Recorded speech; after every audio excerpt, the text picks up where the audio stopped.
আজ 14ই মার্চ 29শে ফাল্গুন শুক্রবার দোল পূর্ণিমা। আজ আপনি বাড়িতে লক্ষ্মীনারায়ণ অথবা রাধাকৃষ্ণের পূজা সম্পন্ন করতে পারেন। আজ বাড়িতে সত্যনারায়ণ পুজো করা অত্যন্ত শুভ। নমস্কার শ্রোতা বন্ধুরা, অমৃতধারা মোটিভেশন চ্যানেলে আপনাদের সকলকে স্বাগত। আশা করি সকলে ভালো আছেন। বন্ধুরা, আজ বাড়িতে ঠাকুরের উদ্দেশ্যে আবির অর্পণ করুন, তারপর বাড়ির গুরুজনদের পায়ে আবির অর্পণ করুন। তবে আজ অবশ্যই লক্ষ্মীনারায়ণের এই ব্রত কথাটি একবার হলেও শ্রবণ করুন। শুরু হচ্ছে দোল পূর্ণিমায় লক্ষ্মীনারায়ণের ব্রত কথা।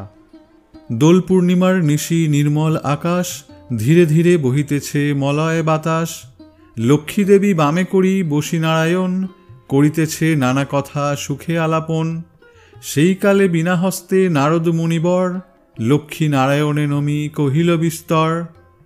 ঋষি বলি মাগো তব কেমন বিচার, সর্বদা চঞ্চলা হয়ে ফিরো দ্বারে দ্বার। মর্তবাসী সদা তাই ভুগিছে দুর্গতি, ক্ষণেকের তারে তব নাহি কোথা স্থিতি। প্রতিদিন অন্নভাবে সবে দুঃখ পায়, প্রতি গৃহে অনশন জীর্ণ শীর্ণকায়। নারদের বাক্য শুনি লক্ষ্মী ঠাকুরানী, সঘনে নিঃশ্বাস ত্যাজি কহে মৃদুবাণী। বৃহস্পতি বারে মিলি যত এয়গণে, বাড়িবে ঐশ্বর্য তাহে তোমার কৃপায়। দুঃখ কষ্ট দূরে যাবে তোমার দয়ায়। শ্রীহরির বাক্য শুনি আনন্দিত মনে, মর্তে চলিলেন লক্ষ্মী ব্রত প্রচারণে। অবন্তী নগরের লক্ষ্মী হল উপনীত, দেখিয়া শুনিয়া হল বড়ই স্তম্ভিত। নগরের লক্ষ্যপতি ধনেশ্বর রায়, অগাধ ঐশ্বর্য তার কুবেরের প্রায়। সোনার সংসার তার শূন্য হিংসাদেশ, প্রজাগণে পালিত সে পুত্র নির্বিশেষ।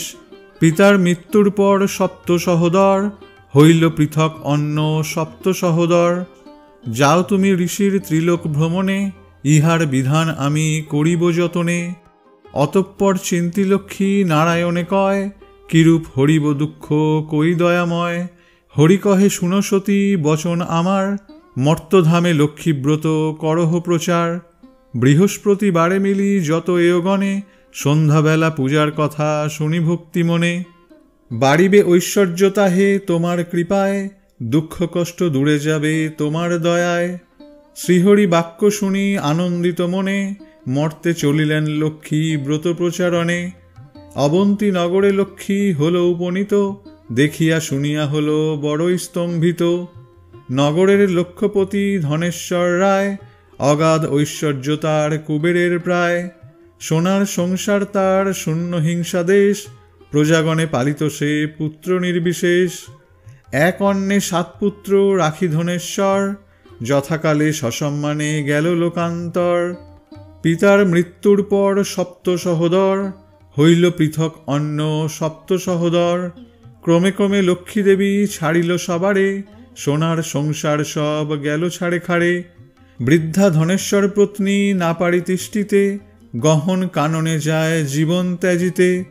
হেনকালে ছদ্মবেশে দেবী নারায়ণী, বন মাঝে উপনীত হলেন আপনি। মধুর বচনে দেবী জিজ্ঞাসে বৃদ্ধারে, কি জন্য এসেছ তুমি গহন কান্তারে। কাঁদিতে কাঁদিতে বৃদ্ধা অতি দুঃখ ভরে, তাহার ভাগ্যের কথা বলিল লক্ষ্মীরে। সহিতে না পারি আর সংসার যাতনা, ত্যাজিব জীবন আমি করেছি বাসনা। লক্ষ্মীদেবী বলে শুনো আমার বচন, মহাপাপ আত্মহত্যা নরকে গমন। আমি বলি সাধ্যি তুমি কর লক্ষ্মীব্রত, দুঃখ রবি অস্ত যাবে হবে পূর্বমত। মনেতে লক্ষ্মীর মূর্তি করিয়া চিন্তন, এক মনে ব্রত কথা করিবে শ্রবণ। যেই গৃহে লক্ষ্মীব্রত গুরুবারে হয়, বাধা থাকে লক্ষ্মী তথা জানিও নিশ্চয়। বলিতে বলিতে দেবী নিজ মূর্তি ধরি, দর্শন দিল তারে লক্ষ্মী কৃপা করি। মূর্তি হেরি বৃদ্ধা তারে প্রণাম করিল, আনন্দিত হয়ে বৃদ্ধা গৃহেতে ফিরিল। গৃহেতে ফিরিয়া বৃদ্ধ করিল বর্ণন, যেরূপে ঘটিল তার দেবী দর্শন। ব্রতের বিধান সব বধূদের বলে, শুনি বধূগণ ব্রত করে কৌতূহলে। বধূগণে লয়ে বৃদ্ধা করে লক্ষ্মীব্রত, হিংসাদেশ স্বার্থভাব হইল তিরোহিত। মা লক্ষ্মী করিল তথা পুনরাগমন, অচিরে হইল গৃহ শান্তিনিকেতন। দৈবযোগে একদিন বৃদ্ধার আলয়ে, উপনীত এক নারী ব্রতের সময়ে, ব্রত কথা শুনি তার ভক্তি উপজিল, লক্ষ্মীব্রত করিবারে মানস করিল। স্বামী তার চিররুগ্ন অক্ষম অর্জনে, ভিক্ষা করি যাহা পায় খায় দুইজনে। এই কথা চিন্তি নারী করিছে কামনা, নিরোগ স্বামীরে কর চরণে বাসনা। ঘরে গিয়ে এও লয়ে কর লক্ষ্মীব্রত, ভক্তিসহ সাধ্যী নারী পূজে বিধিমতো। দেবীর কৃপায় তার দুঃখ হল দূর, পতি হল সুস্থ দেহ ঐশ্বর্য প্রচুর। কালক্রমে শুভদিনে জন্মিল তনয়, সংসার হইল তার সুখের আলয়।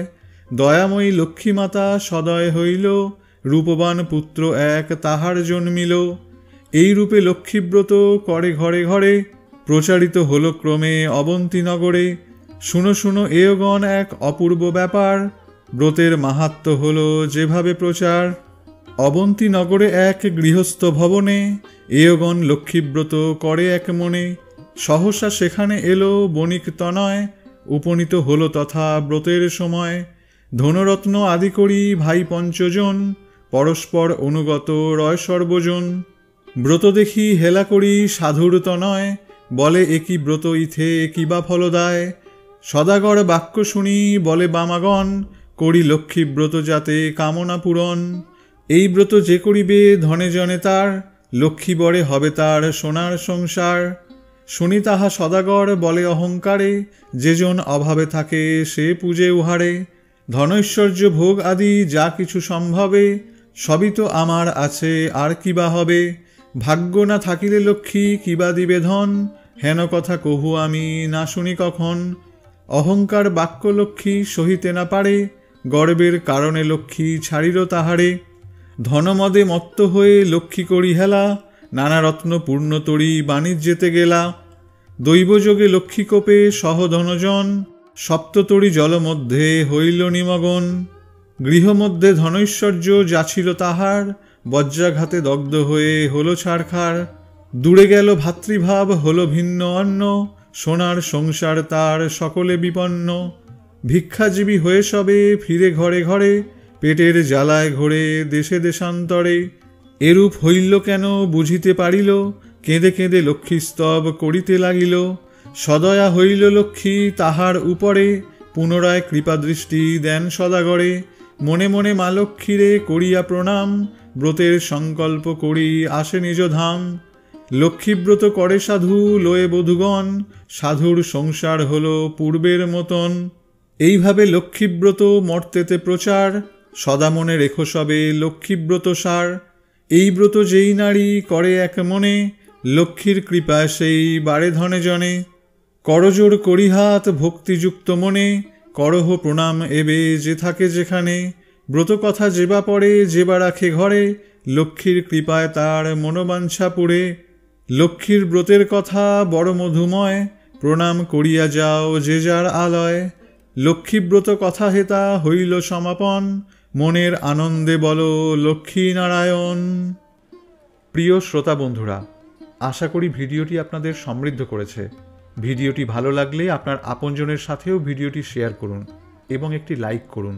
এরকম আরও ভিডিও পেতে চ্যানেলটি সাবস্ক্রাইব করুন। সকলে ভালো থাকুন, সুস্থ থাকুন। নমস্কার।